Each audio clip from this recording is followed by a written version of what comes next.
Hi there. Welcome to my commentary on the AQA Language Paper 1. This is a focus on the life of pi extract. I'm just going through what AQA have said about this particular question and the commentary they've made, so we might be able to take some benefit from it.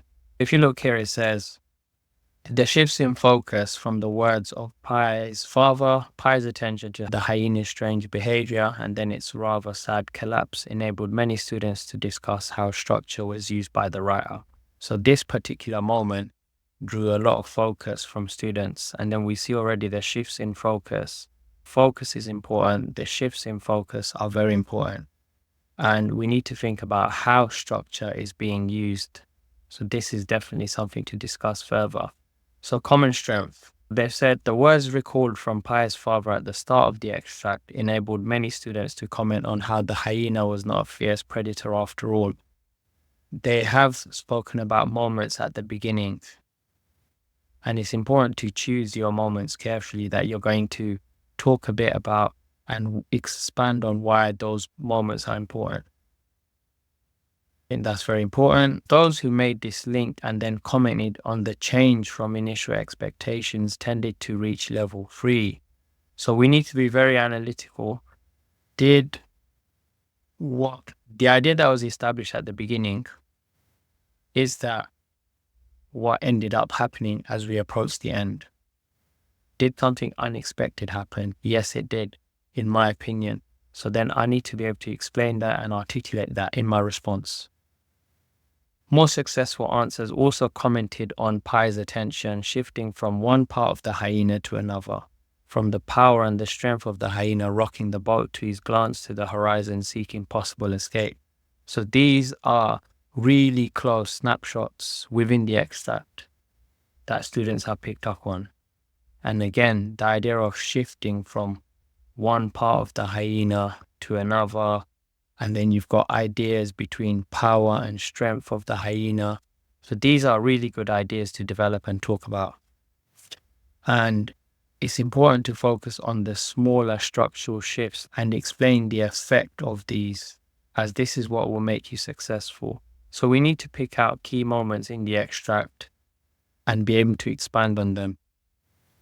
If we look here, common misunderstandings, and it's always important to look at misunderstandings just to remind yourself of what the expectations are and how you are answering this question. You need to be aware of common mistakes that students make, because question 3 does tend to be complex. All right, so I'm just going to go through this quickly. I'm not focusing on everything that they've said. Some students read that at the end of the extract, the hyena died.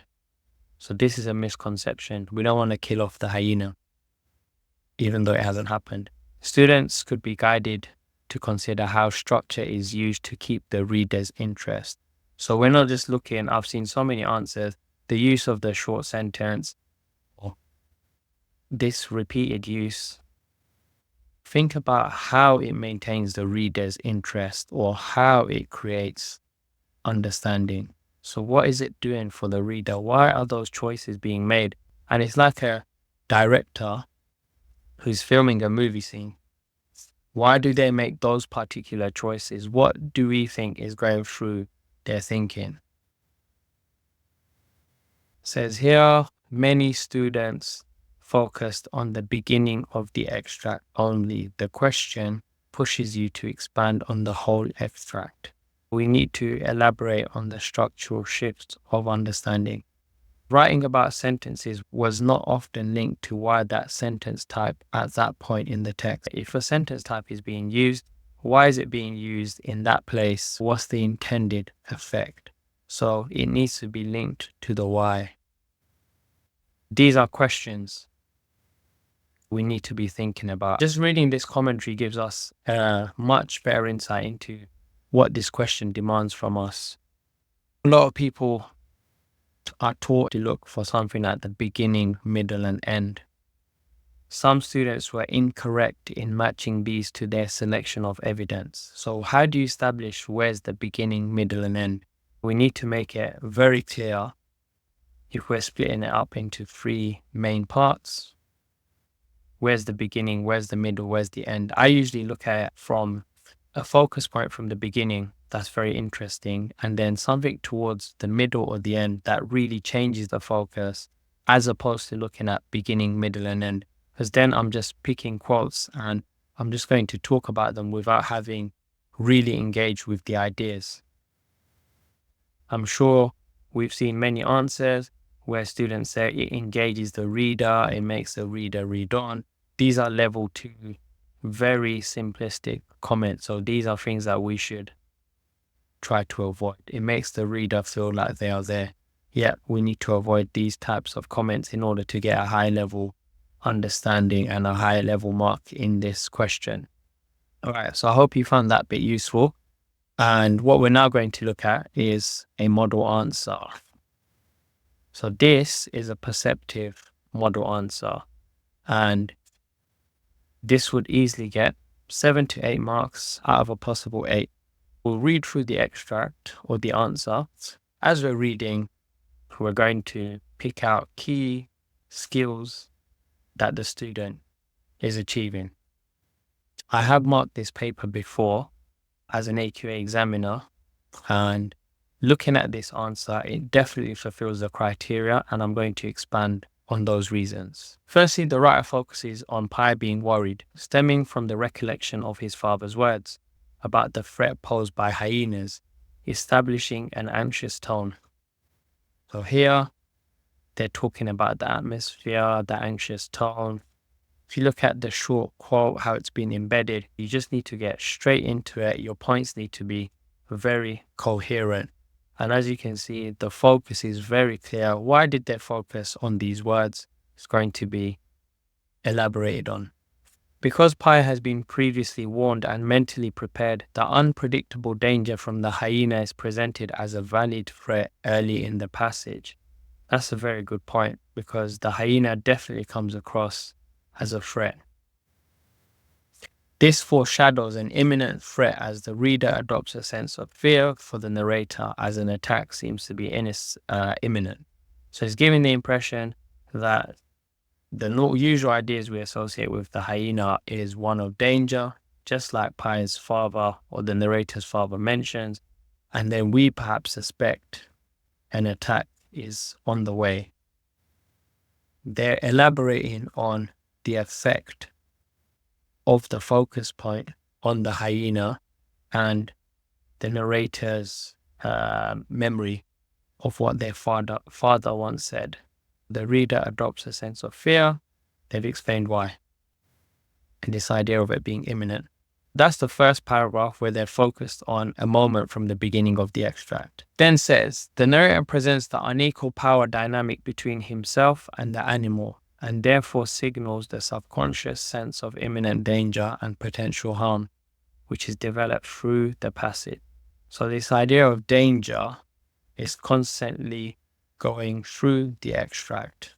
And it's an idea that you can follow through with. They're building on what has already been said.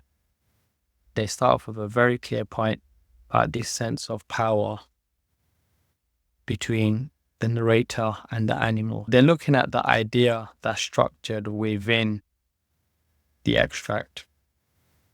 And now we reach the end point. So they say, by the end, this fear is shown to have been unfounded, as the hyena did not move for the rest of the day.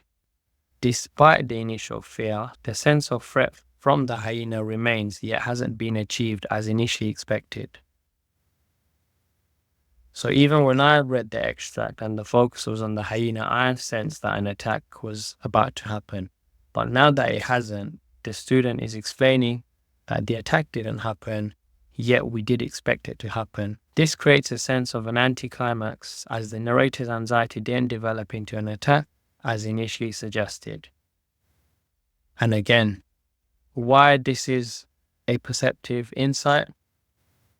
Their points are very detailed.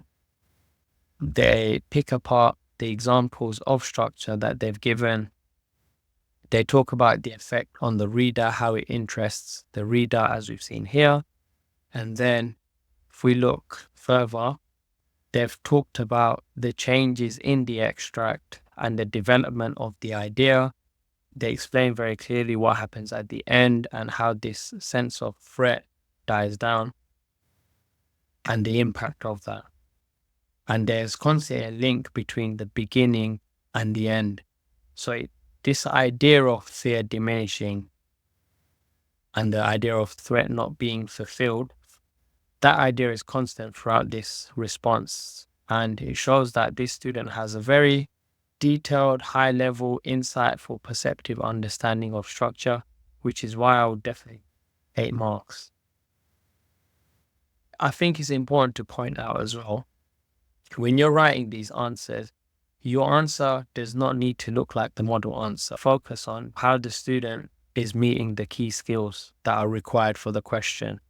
So once you've established the key skills, you need to ask yourself, how do I show my understanding of those key skills?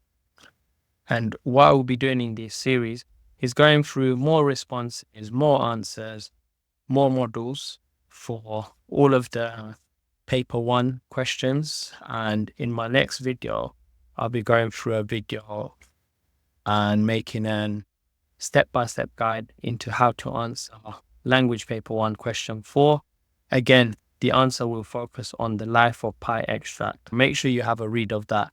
Gather your ideas, make your notes, maybe even write a response, and then you'll be able to add your improvements once you've had a look at my video. So I hope you found that useful.